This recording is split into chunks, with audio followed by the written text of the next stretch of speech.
London நகர அனைத்து இந்திய அண்ணா திமுகவின் சார்பில் இன்று காலை தனியார் திருமண மண்டபத்தில் பூத் கமிட்டி ஆலோசனைக் கூட்டம் நடைபெற்றது. நிகழ்ச்சிக்கு நகர கழக செயலாளர் ஜே.கே.என். பழனி தலைமை தாங்கினார். இந்நிகழ்ச்சியில் சிறப்பு அழைப்பாளராக வேலூர் புறநகர் மாவட்ட கழக செயலாளர் தா. வேலழகன் பூத் கமிட்டி நிர்வாகிகளுக்கு ஆலோசனை வழங்கினார்.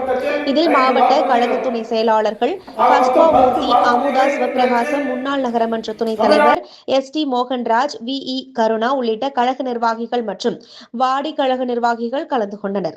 தந்தி செய்திகளுக்காக செய்தியாளர் கே.வி.ஆர். நம்ம செய்ய வேண்டிய பணி, நாம் மேற்கொண்டு காட்ட வேண்டிய பணி 2021 ஆண்டு நம்ம இதையும் புரட்சித் தலைவி அம்மா அவர்கள்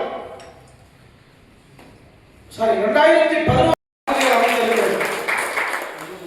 ஏனென்று சொன்னால் 520 வாக்குறுதிகளை 2021 ஆண்டு சட்டமன்ற பொதுத் தேர்தலில் அறிவித்துவிட்டு ஏறக்குறைய 50 வாக்குறுதிகளை கூட முழுமையாக நிறைவேற்றாமல் 5 ஆண்டு காலம் பொய்யான மீண்டும் பொய்களை திரும்பவும் சொல்லி ஆட்சி விட்டு வீட்டுக்கு போகும் நிலையில் மீண்டும் பொய் சொல்ல ஆரம்பிச்சார்.